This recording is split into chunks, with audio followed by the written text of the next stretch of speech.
Salut les pirates, bonne semaine, bon lundi, j'espère que vous allez bien parce que moi ça va bien. Cette semaine on continue à parler effectivement de la crise de la trentaine jusqu'à mercredi, après on changera de sujet. Aujourd'hui j'avais envie de faire une expérience avec vous, de voir si la littérature donne raison à la méthode des pirates, à la méthode du capitaine. On sait que les neurosciences donnent raison effectivement puisqu'on a appuyé sur les neurosciences et qu'elles prouvent chaque jour ce qu'on dit. On sait que les résultats sont là, mais est-ce que la littérature dit la même chose? Alors on va aller chercher dans le document le plus, dans l'exercice le plus romantique de l'histoire de la littérature, on va aller chercher, enfin l'un des, hein, on va être prudent, on va aller chercher Roméo et Juliette de Shakespeare, qui est vraiment le romantique pur, et on va voir qu'est-ce qu'il y a là-dedans, et est-ce que Shakespeare finalement disait aussi pareil, ou dit hein, pareil que ce que nous on dit ici. Alors effectivement ce conte intemporel hein, qui s'est mal fini hein, dans Roméo et Juliette, je ne spoile pas, mais c'est une des relations les plus passionnées jamais rencontrées. Donc est-ce que ce que je vous apprends ici, ce que nous apprennent les neurosciences, mais aussi les religions avec la traversée du désert, mais aussi effectivement le bon sens, est-ce que Shakespeare avait compris, est-ce qu'il ne nous a pas donné des messages hein, dans cette relation? Est-ce qu'il ne faut pas être finalement, faut pas se laisser avoir par la fin hein, qui est là, qui est terrible? Est-ce qu'à l'intérieur il n'y a pas des messages que Roméo et Juliette auraient dû faire finalement pour que leur lune de miel finalement se termine en phase 2, une phase de sécurisation du couple. Là, évidemment, vous savez que ça s'est mal terminé et que ça se terminera mal certainement entre Pansement et Chryseut également, qui fonctionne un peu comme Roméo et Juliette. Donc, première chose que nous indique ce conte-là, c'est que l'accord de la famille, des parents notamment, est nécessaire pour éviter que le couple ne termine pas la lune de miel. S'il y a beaucoup de stress, beaucoup de pression pendant la lune de miel, que les enfants s'en mêlent, que les enfants ne veulent pas voir Pansement, que votre Chryseut, votre Chryseuse a fait l'erreur de vouloir présenter pendant la lune de miel les enfants, vous devez être content à la limite quand ça se passe, parce que vous savez que ça va être un accélérateur d'échec de la relation entre un couple, donc entre Pansement et Chryseut. Et donc Roméo et Juliette ont fait un peu la même erreur, mais bon voilà, c'était un autre temps. Hein. C'est la règle numéro 1 pour un début de relation réussie. Il faut que les proches, donc la famille, hein, acceptent la relation. Donc effectivement, généralement, les beaux-parents vont pas accepter la relation, sauf si eux-mêmes sont abîmés. Mais peu importe, si vous acceptez pas la relation, entre guillemets, si vous ne faites pas de propulsion en disant vas-y, je veux plus te voir, t'as qu'à te mettre là, ou ben vas-y, essaye avec, et puis si ça marche pas, tu reviendras. Vous voyez, ces deux formes de propulsion finalement vont faire que vous allez propulser votre situation. Mais pour la situation de Pansement et de Chryseut, évidemment, la relation n'a pas pu passer dans la phase du couple, puisqu'il aurait fallu l'approbation des parents, hein, et là, des personnes qui se sont dressées contre elle. Effectivement, ça a précipité la fin de la relation, comme ça précipite la fin de la relation avec Pansement. Donc vous, en revanche, vous allez continuer à avoir une bonne relation avec les beaux-parents, vous n'allez pas faire les interdits d'appeler les beaux-parents pour indiquer la situation, vous continuez, vous, à être le beau-fils, la belle-fille idéale, vous prenez de leurs nouvelles, vous dites que ça va s'arranger, etc. Hein, vous mettez pas vous ne mettez pas vos beaux-parents en opposition et en situation fâcheuse, parce que vos beaux-parents vont faire ce qu'ils peuvent, ils vont être maladroits évidemment pendant la crise existentielle, ce ne sont pas des pirates, donc laissez, hein, vous êtes toujours comme avant, agréable et comment dirais-je, et attachant. Voilà. Comme ça, à la fin de la crise de votre conjoint, quand votre conjoint va dire je ne sais pas si je vais pas revenir avec mon pirate, vous aurez le soutien de vos parents qui dira il a beaucoup changé, elle a beaucoup changé, c'est quelqu'un d'extraordinaire. Deuxième chose, c'est que nous apprend Shakespeare, c'est que le coup de foudre n'est incroyablement pas fiable, hein, évidemment. Hein, c'est pour ça qu'il va y avoir une rupture entre Pansement et Chryseut, puisque les règles de fonctionnement du coup de foudre ne fonctionnent pas entre Pansement et Chryseut. Je vous rappelle qu'il faut que les deux soient libres au départ, ce qui était le cas pour Roméo et Juliette, que les deux aient fait le deuil de la relation précédente et que l'on mette des personnes en compétition et qu'il y en a un qui sorte du lot. Donc vous voyez que pansement et criseux, ça ne peut pas marcher. D'abord parce que souvent, quand ils se rencontrent, vous étiez déjà ensemble. Ou en tout cas, puisque vous faites ce qu'il faut, vous avez fait la formation stratégie, comment sortir, comment être dans les jeux infinis et que le couple ne se termine jamais. Donc forcément, ça ne pourra pas marcher avec pansement et criseux à partir du moment où vous allez appliquer la formation stratégie, relation, jeu infini, et évidemment, comme vous étiez ensemble, pansement et criseux n'ont pas eu le temps de mettre plusieurs personnes en compétition, et puis comme on est dans le deuxième marché, quand on est encore en couple, eh bien ça ne peut pas fonctionner. Donc tout ça, vous l'avez compris. Donc le coup de foudre est quelque chose qui fait incroyablement mal et la plupart d'ailleurs des relations ne passent pas le coup de foudre. Je vous ai expliqué plusieurs fois, vous dans votre vie, vous avez peut-être eu 2, 3, 4 relations qui ont compté pour plusieurs autres, voire des dizaines qui n'ont pas fonctionné, qui n'ont pas passé le coup de foudre. C'est comme ça, c'est la loi des statistiques. La littérature nous donne raison, les statistiques aussi. Donc finalement, Roméo et Juliette savaient qu'ils étaient, enfin croyaient qu'ils étaient faits l'un pour l'autre finalement, et ils n'ont pas finalement réfléchi. Ils ont eu le fameux coup de foudre instantané, puissant, mais qui n'était pas un amour immédiat. Et finalement, d'ailleurs, si on regarde bien en détail le savoir de Shakespeare, on voit que finalement, quelques heures avant de rencontrer Juliette, Roméo se languit encore d'une jeune femme qui s'appelle Rosalind et insiste sur le fait qu'il ne peut y avoir d'autre femme pour lui. Donc vous voyez qu'il n'a pas fait le deuil de la relation avec Rosalind, mais il se jette dans les bras d'un pansement qui s'appelle Juliette. Et évidemment, là, vous commencez à comprendre que la relation entre Roméo et Juliette a très mal terminé parce que c'était certainement un pansement. Eh oui, là vous tombez des nues. Mais c'est bien, j'aime vous surprendre. Donc finalement, en voyant Juliette, Roméo s'est demandé est-ce que cette personne ne pourrait pas, bien sûr inconsciemment s'est demandé ça, est-ce que cette personne qui est très belle, Juliette, ne pourrait pas panser mes plaies de Rosalind qui ne veut pas de moi. Donc croyez-le ou non, le harcèlement ne mène à rien et vous voyez que c'est pas toujours la même façon c'est pas toujours la bonne façon. Si vous voulez vous harceler votre conjoint, eh bien vous allez certainement le perdre. Si au contraire vous faites un silence radio, ben, vous allez le perdre parce que là il n'y a plus rien. Si vous faites une lettre magique, une manipulation, vous allez le perdre. Comme le silence radio c'est de la manipulation, la lettre magique c'est de la manipulation, le moi je suis c'est de la manipulation. Eh bien si vous manipulez votre conjoint, si vous le harcelez, si vous avez des comportements déviants, eh bien, vous allez perdre votre conjoint. Donc finalement, Roméo a attrapé finalement Juliette un peu à la hussarde, comme on dit. D'ailleurs, Juliette y avait répondu, mais sois plus doux.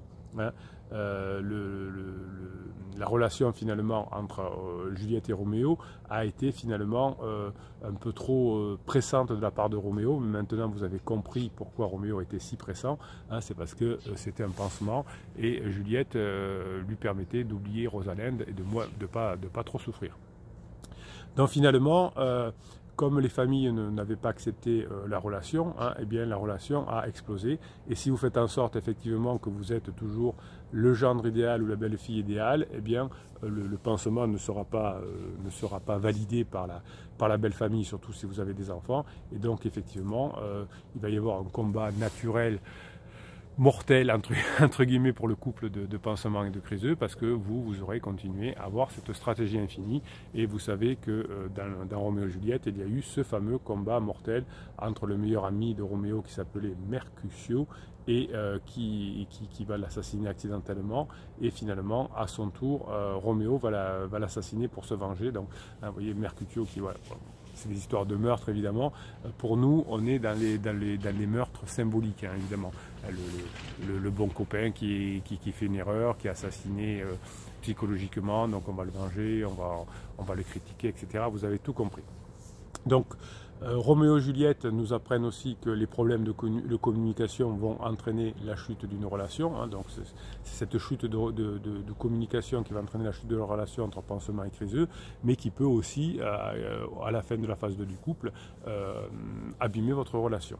un peu de mystère, évidemment, on va augmenter votre retour avec votre conjoint, ce côté taquin, ce côté on s'amuse ensemble, ce côté je te surprends, évidemment, mais le côté trop mystérieux et tout ce qu'a caché Pansement à Criseux et inversement, hein, puisqu'il y a beaucoup de mensonges entre Pansement et Criseux, on ne dit pas tout, on dit que la vérité qui nous arrange, et bien finalement, hein, ces malentendus hein, qui n'ont jamais été clarifiés entre Roméo et Juliette, finalement, ont entraîné la fin de la relation de Pansement de façon tragique, et c'est ce qui crée aussi la fin de la relation entre Pansement et Criseux. Donc par exemple, si Roméo avait reçu la lettre de Juliette concernant son plan, hein, il ne l'aurait jamais vraiment cru morte et il serait retourné à Vérone et l'aurait tué, on ne rigolait pas à l'époque, hein, Parus, il se serait empoisonné, voilà. Bon. Enfin, vous avez compris que finalement, comme on n'avait pas la bonne relation, comme c'était trop tendu, eh bien, il y a eu cette histoire de suicide, de tragédie, etc. Et finalement, la mauvaise communication entre Roméo et Juliette, qui était très jeune, on ne savait pas faire à l'époque, effectivement, ont fait qu'il y a eu un double meurtre, un double suicide on va dire, et qui ont fait que la situation s'est mal passée. Voilà. Donc on est content de comprendre que même Roméo et Juliette, même Shakespeare avait compris comment fonctionnent les couples et qu'est-ce qui est mortel pour le couple et qu'est-ce qui est mortel pour une lune de miel. Et effectivement, le manque de communication entre Roméo et Juliette était trop fort. Donc finalement, les poisons qui ont été entre Roméo et Juliette ont été une arme redoutable pour la fin du couple.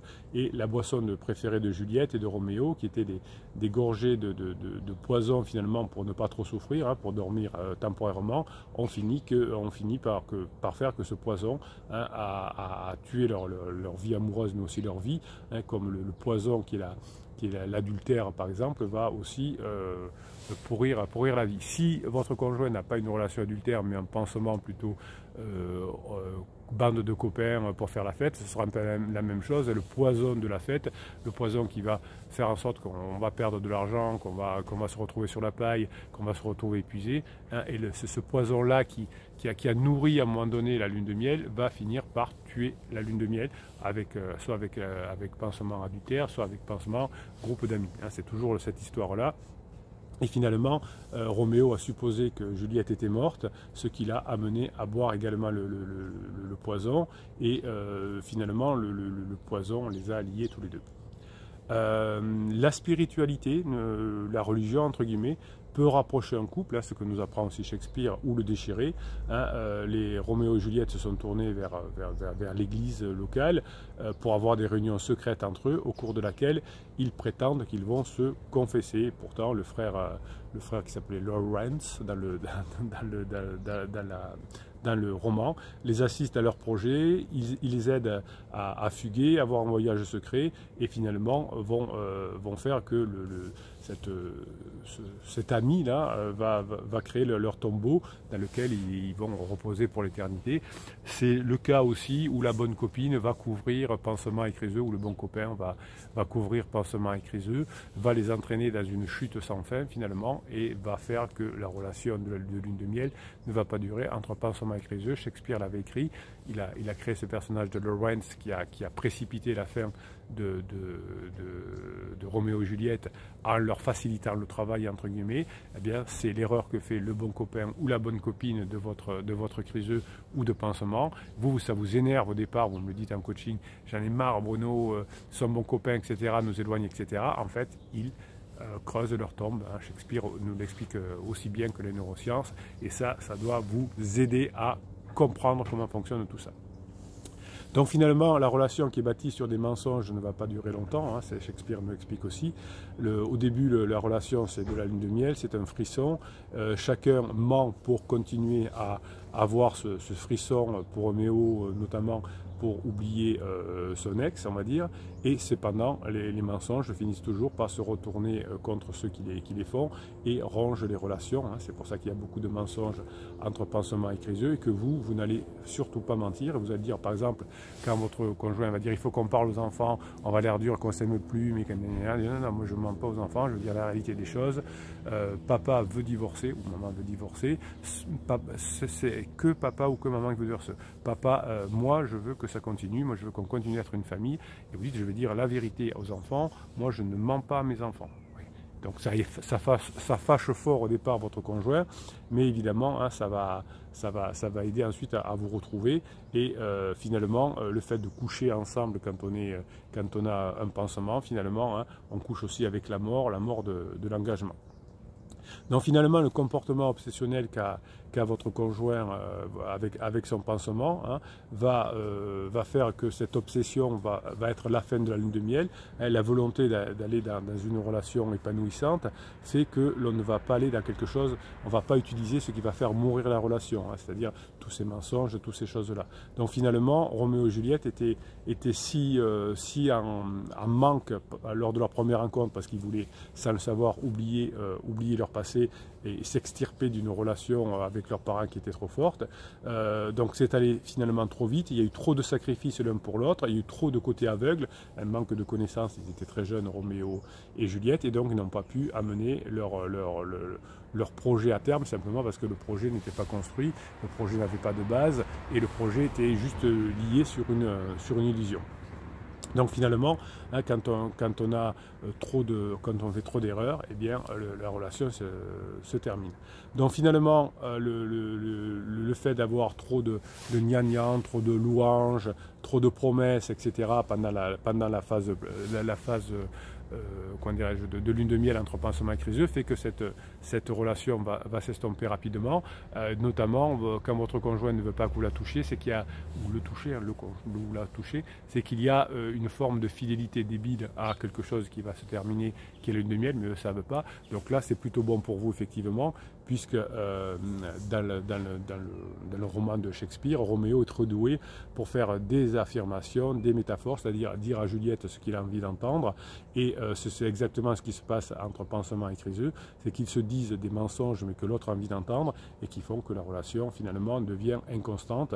Et finalement, Juliette est forcée dans ses émotions, hein, comme votre conjoint est forcé avec pansement, et c'est pour ça que finalement ça se finit très mal, puisque Juliette croit à ce moment-là que son amour était illimité, aussi limité que la mer, mais la mer en fait n'est pas, c'est dans Shakespeare, mais en fait la mer n'est pas illimitée, hein. Si vous traversez la Méditerranée ou l'Atlantique, c'est pas illimité, il y a quelque chose de l'autre côté, quelque chose, une terre à nouveau qui nous ramène à la raison, heureusement. Donc finalement, Shakespeare nous explique que toutes ces erreurs qui ont été faites pendant la lune de miel, finalement, ont été basées sur des affirmations qui sont fausses, et quand on est basé sur des affirmations fausses, qu'on croit que son conjoint, que son pansement est l'homme ou la femme de sa vie, et bien évidemment, ça finit très mal, hein, et on ne peut pas passer dans la phase 2, puisqu'on n'est pas parti dans des situations très fortes. Donc vous voyez que les neurosciences nous parlent de chimie, de lune de miel, nous expliquent pourquoi ça ne peut pas fonctionner si on n'a pas fait le deuil de la relation précédente, ou si on est encore en couple, ou si on n'a pas mis des personnes en compétition. La littérature, depuis la nuit des temps, nous explique ça, les théâtres de boulevard aussi, les religions nous expliquent également tout ce fonctionnement-là, et le frère Laurence est un déviant de la religion, c'est pour ça qu'il a précipité Roméo et Juliette dans ce bain de sang. Vous voyez que comme le bon copain, la bonne copine va précipiter la fin de la relation de lune de miel. Donc la littérature, les religions, la science, eh bien, vont dans le bon sens. Évidemment, hein, vous avez compris que Shakespeare n'a pas parlé de silence radio, de choses comme ça. Personne ne parle de manipulation, sauf si pour montrer qu'à la fin, eh bien, évidemment, la situation se termine très mal. Voilà, bon, bah, écoutez, on espère que la lune de miel entre pansement et criseux ne finira pas en bain de sang. Ça finit toujours très mal, avec beaucoup de ressentiments, avec beaucoup de rebonds, comme dans Roméo et Juliette, évidemment. Hein, toutes les situations sont les mêmes à 100% ou à 95%.